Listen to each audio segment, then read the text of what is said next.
வீட்லயே இன்னைக்கு சூடா எப்படி சிக்கன் மோமோஸ் பண்ணுறதுன்னு பார்க்கலாம். இது ரொம்ப ரொம்ப ஒரு ஈஸியான ரெசிபிங்க. ஸோ அதுக்கு ஃபஸ்ட்டு சிக்கன் வந்து மிக்ஸியில வந்து நான் இஞ்சி, பூண்டு, பச்சை மிளகா போட்டு இந்த மாதிரி அரைச்சு வச்சிருக்கேன். இது கூட வந்து தேவையான அளவு உப்பு, காஷ்மீரி மிளகாத்தூள், பொடியா நறுக்குன கொத்தமல்லி சேர்த்து நல்லா மிக்ஸ் பண்ணிக்கிறேன். நான் இந்த மாதிரி ரெடிமேடா இருக்கிற மோமோஸ் ரேப்பர் தான் வாங்கியிருக்கேன். நீங்க வீட்லயே கூட இத நம்ம கோதுமை மாவு, இல்ல மைதா மாவுல செஞ்சுக்கலாம். ஸோ சுத்தி வந்து தண்ணி வச்சு தொட்டுட்டு, உள்ள வந்து ஃபில்லிங் வச்சுட்டு இந்த மாதிரி வந்து க்ளோஸ் பண்ணிக்கிறேன்.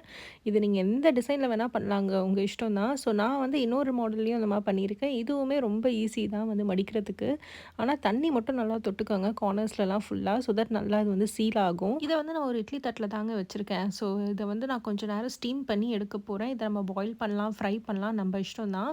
ஸோ இட்லி பாத்திரத்துல வந்து தண்ணி ஊத்திட்டு கொதி வந்தக்கப்புறமா மேல இந்த 2 தட்டையும் வச்சு மூடி போட்டு ஒரு 10 டூ 15 மினிட்ஸ் பார்த்தீங்கன்னா வேக வச்சு எடுக்க போறேங்க.